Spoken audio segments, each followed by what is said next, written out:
Hello, everybody. I hope that you're well. For those of you just joining me, a huge welcome to my channel. And for those of you who have watched my videos before, welcome back. I'm so delighted to see you here.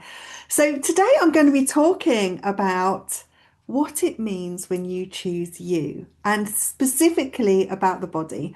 Now, I normally talk about the mind more, right, in psychology, and I normally talk about kind of like your inner workings of your system. But today I wanted to really talk about the body and the vessel that moves in the world. And there is a reason that I'd like to talk about it, because one of the things that is very, very important to me is that as we go through changes, as we start to notice things, as we start to return more and more back to the essence of who we are, if we use our voice to share, it normalizes it for others. It shows them what's possible. It removes fear and I hope heightens courage, right? And so today I wanted to talk about changes in the body, what that actually means beyond releasing weight. Okay. And the reason I'm talking about this, let me just start, I'm just moving my screen around. Let me just start with why I'm sharing this. So for the last 9, 10 years, I have watched my body change shape. I am 5'1", so any type of weight gain on me really makes me start going that way. And for many years, I didn't mind, to be quite honest. I really, really didn't. I've always worn clothes that I quite liked. I have always shown up, like to be visible to a degree. And I thought that I was comfortable. And then, of course, the menopause years hit, and I'm now 48. And as those years hit, I noticed that my belly was started to actually get softer. It started to change shape. At one point, I actually thought that maybe I was carrying triplets, all these types of things. And it became harder and harder to really love my body, if I'm honest. I would wander past the mirror and just go, oh, I'm not sure I recognize her.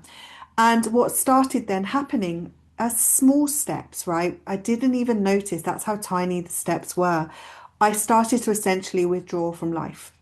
I sat in the car, I wouldn't go outside. I would resist kind of going outside and going on adventures with my daughter and my husband. Everything just felt like an effort.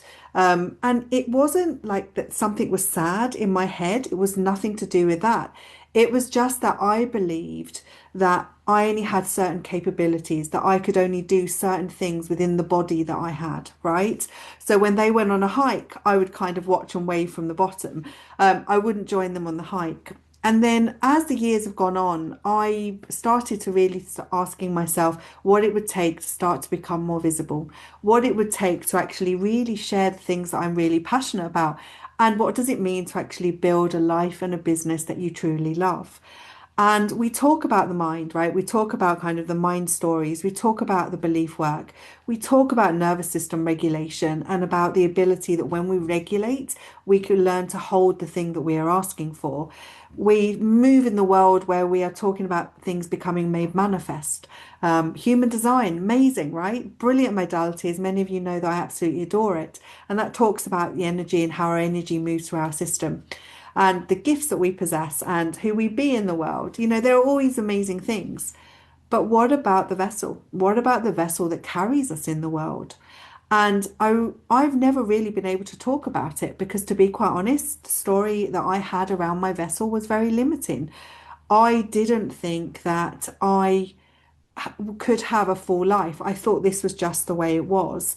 And I would hear these narratives, right? Well, you're in the menopause years, you've got stubborn fat around your belly, this is what happens, blah, blah, blah. And without even realizing it, I adopted those stories and I found myself repeating those stories until Christmas last year, right? It's this recent. We are now April 28th, 2026. So in December 2025, I turned around and I actually said to myself, I wonder what life would feel like in a smaller body. I wonder what experiences I would actually enjoy, who I would be in a smaller body. Now, you've heard me talk about words and language, so I never really say I'm going to lose weight because I'm of the mind that if you've lost something, then your aim is to try and find it again. So I'm always of the mind that I'd like to release it. If I was to release this weight from my body, what type of life would I experience? What type of things would I do? Who would I be? And so I began the journey. And I'm just going to be very, very transparent. There are three layers that I essentially kind of took on. But it wasn't a huge decision. I didn't suddenly just like clear out all the chocolate in the cupboard and then go say to myself, right, all the temptation is out of the way. I'm now going to, eat healthy and I'm going to move and I'm going to do all the things. And this weight is going to be released. I decided that I wanted a slightly different relationship with it, with my vessel. And so I would take to standing in the mirror. Now, Alice, when I go back to Alice, I had a C-section. Okay. So I'm just going to share this with you. And I apologize if I'm oversharing, but I'm hoping this will be useful. I would firstly start to sort of stand in the body, in the mirror and actually look at my body. And you can do this like, covered up and, completely bare. Like it's up to you, however comfortable you are with your body. But I would stroke the areas of my body that I felt weren't quite as I wondered whether life would feel a bit different if it wasn't in that way. So I would actually stroke my belly and I'd say to it, I really love you. You carried Alice. You did such a great job, but I don't need you to keep me safe anymore. And the reason I'm saying this kind of language is because I did realize through the work that I do, where it's human design, nervous system regulation work, belief work, I started to identify certain patterns. The one was actually understanding that the way that our bodies work and our metabolisms and things is that actually the weight that you tend to gain around your middle is really protective weight. It is weight to keep you safe. It is weight that is there as almost like a buffer between you and the world. That's how I came to sort of understand it. And so I started being very gentle with the words I used. Instead of sort of looking at it and trying not to look at it and then hiding behind the mirror and covering it up with bigger and bigger and bigger clothes, I decided that I wanted to look at it, that I would stroke it, that I would tell it I loved it, that it had done such a really good job of carrying Alice, right? That I liked the stretch marks that were left. Oh, I couldn't quite always see my C-section, but scar, but I it was there and I knew it was there, and it was, as a result of giving birth to this beautiful young lady. So I really started to try and work out how can I fall in love with this? How can I actually create a different experience around my body? And then in parallel to that, I started to notice patterns. And obviously through the belief coding work, and I obviously do this through self-facilitation, i.e., I do this for myself. I started to notice that when I was feeling stress, I would reach for food. When my energy felt depleted in spaces that maybe were too people heavy for me, I would actually reach for food for comfort. I would eat because it made me feel better.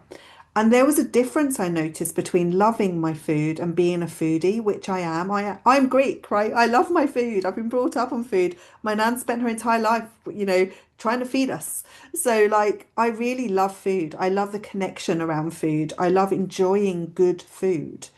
But I wasn't actually enjoying good food. I was just eating anything and everything that was available to me. And so I started peeling back the layers. I started asking myself the questions. Why am I eating this? What is it protecting me from? In this moment, where is this urge coming from, right? And step by step through that work, I started to heal my emotional eating habits. And before I knew it, and it's weird because you don't actually always realize when the last time of something is, there were no cravings. I literally had no cravings. And to the point that I thought, "Oh, that's strange. Where has the cravings gone?" And I really didn't. It was so easy for me just to be able to say no, thank you, and enjoy my dinner and enjoy the food that I have at lunch and at breakfast. Now, I'm very lucky in that my husband supports me through this, in that he actually makes our food, he makes our dinners. So I didn't really have to have this kind of debate with myself over portion control and things like that, because Clive kind of took care of it. And I just want to be very, very transparent, because I use the tools that were available to me within the life and the setup that I have within my family and try to work with those, right? And then as I started looking at the food and I started looking at my experience with my food and the dependencies I'd created, like wanting food to comfort me, I started to actually, like I said, peel back those layers and get underneath the surface. And slowly, bit by bit, I was able to release those things. And I'm obviously talking to you about it as kind of one big piece. It was a step-by-step journey, something that just happened subtly, and I was able to move through it. But the decision to begin is actually where it all started. This curiosity about experiencing life in a different body. And then I thought, well, actually, I wanted something to keep me accountable. And so when I went through my IVF with Alice, I did Weight Watchers. It was to do with NHS funding, and IVF funding, though I part paid for it. You know, there are lots of things. And I knew that my system trusted Weight Watchers as a mechanism. And so I bought the program, but I bought the menopause program thinking, well, it might be helpful. And it's really funny because the only thing I use it for is tracking. I use it to track my steps. I use it to track my food log. I don't really use it for much else in terms of recipes and things, but it is all there should you are curious. But I felt like I needed something, you know, for accountability, and I'm sure there will come a point where I just won't need it and I'll put it down because this is just a way of life. I'm not even trying to be anything. I'm not even trying not to do anything. You know, I joked that I bought this little guy my cake to squeeze and hug him because I wasn't eating cake, but there was no desire to eat cake. There was no desire to eat anything else. And when I do have that desire, by the way, like the other day, I really wanted a Mr. Whippy ice cream. I just enjoyed it and had it. And, you know, there have obviously been physical results. So things like releasing weight. There have been, you know, so I'm nearly at 28 pounds, which is around nearly 2 stone, which has been huge for me. I've now noticed that I'm able to kind of go on longer walks. I am able to move and I'm making decisions. I just jump up and I go off and do things. You know, but I've also noticed that I'm really delighted. Like I stroke my belly still and I tell it that I love it. But I can kind of see parts of my body that I perhaps haven't seen for many, many years. And I started to realize that actually I'm rebuilding the relationship with my vessel. I'm rebuilding this relationship and in terms of how I nurture this vessel, and how I care and love it for it. We talk about self-care in terms of like doing really nice things for themselves. Like I do nails, I do toes, you know, I do things like that. Sometimes I have a facial. But actually, the truest sense of self-care is really taking care of our vessel and how we move in the world. Sorry, because it's how we move in the world. So it has been such an interesting journey. So just to recap, you know, I made the decision, I looked at the belief work, and then I decided I wanted accountability for the Weight Watchers app. And then the next step, the third final step really for me was exercise. But I knew that if I did it as something I had to do and make time for in my day, it wouldn't get done. It had to actually fall into a rhythm I'd already established. And the reason for that is because if I was creating a new habit in so many different areas and I added something else on top of it, it would feel hard. It would feel stressful, quite frankly. It would feel very pressured. And I did not want it to feel like that. So I thought about it and I thought, well, actually, in the mornings when we take Alice to school, because we still do that, we drop her at the hover. My husband used to walk. He would always walk because we're always there in plenty of time. And I thought, what if I just got out of the car and joined him? What if I just did some steps and I walked and then I came back to the car? And so that's where it started. So every morning I would get out of the car, and this is Monday to Friday. I would get out the car with him and he would storm off. You know, he's a manifesting generator. He just goes. And then there's me ambling along and I started taking photos and I'd do videos for my Instagram and I was doing all these kind of things, but I was still walking. I was enjoying the view. I was really lucky that I get to walk by the sea. So I was like just really basking in it, thinking, wow, my body's like, I'm moving because my body's like enabling me to do that. And I noticed that I was getting further and further and further and further, and I wasn't huffing and puffing. And then suddenly at one point I'm climbing stairs or I'm, you know, climbing a hill, and I was like, I'm not puffing and I'm not huffing, you know. I actually did it. And about 3, 4 weeks ago, we went on a trip. It's actually sooner than that because it was for Easter. And then we've got big hills behind our house. And my husband said, let's go on it. And I thought, oh gosh, a hike.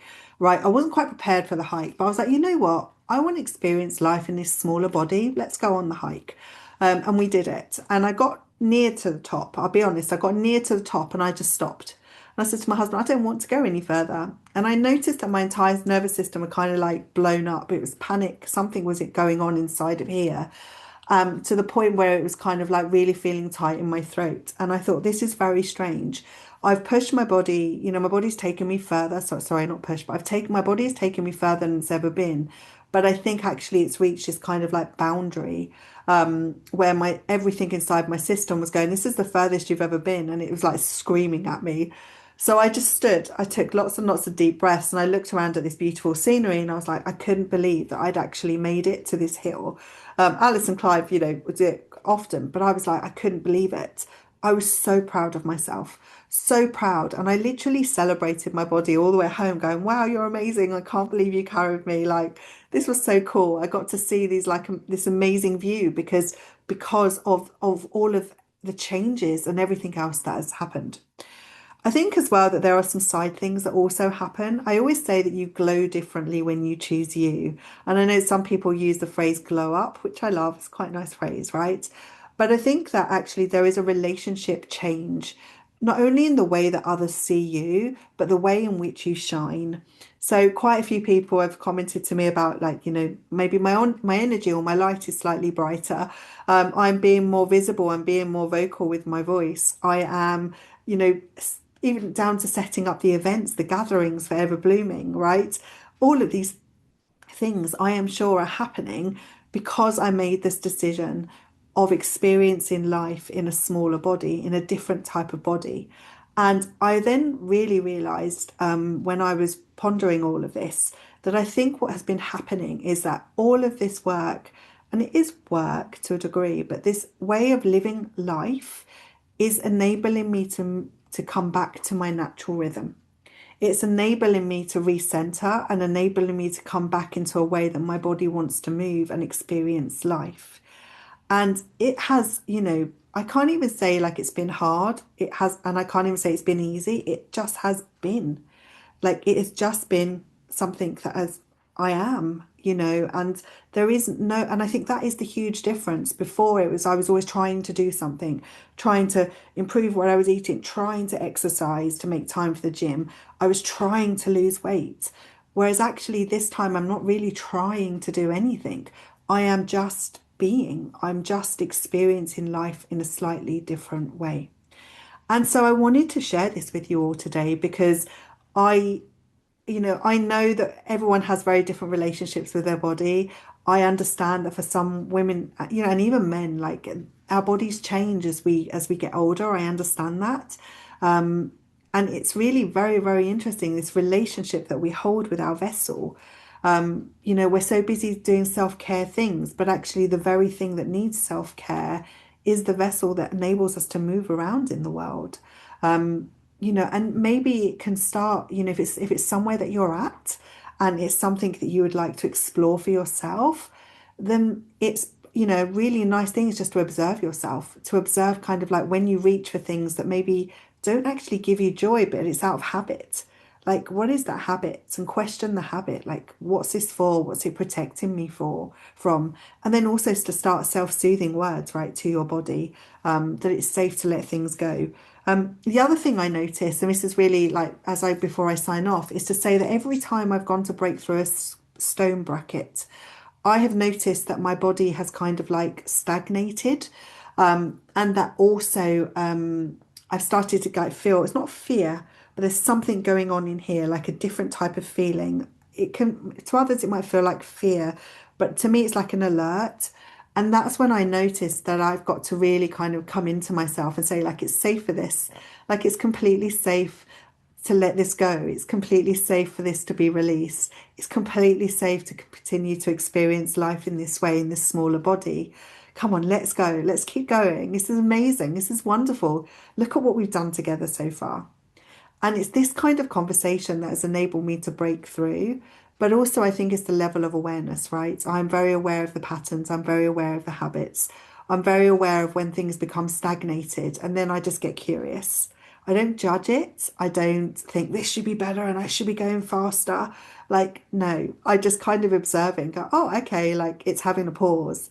Let's just make sure that it feels safe. Let's just make sure the vessel feels safe in releasing what it needs to release, right? And let's keep moving forward. So I hope this has helped. Slightly different video from me today, but I'd love to hear your thoughts, comments, questions, anything like that. But and again, as in full transparency, there has been these different stages, the decision, the habit and the belief work, the app to keep me accountable, and obviously somebody helping me with the food. And then also making sure that I walk and move my body every day. So there are these things. And yes, traditionally people say you must move, and it's just common sense. If you eat less and you move and blah, blah, blah. And, it takes this long to create a habit. But I actually think all of those things creates resistance. It doesn't necessarily all set you up for success. I think the thing that sets you up for success is to actually be honest with yourself and get curious about what it is that you want as a result of maybe a smaller body or feeling more comfortable in yourself, or maybe loving the relationship with your vessel. Like, to get curious from that kind of place, because I think when that happens, everything else just starts to follow. You make different decisions. As I was saying, you return essentially back to a natural rhythm of you, and you find yourself doing things that you perhaps think afterwards, oh, I just did that and didn't realize, like, what just happened there? Like, oh, this is really fun. And it's also kind of like just making sure you're in the moment and enjoying it, because wow, this is something that maybe you haven't done before or haven't experienced in a long time. And isn't this a really cool thing? So I offer this to you today. I send you all much, much love as always, and I will speak to you very soon. Take care. Bye.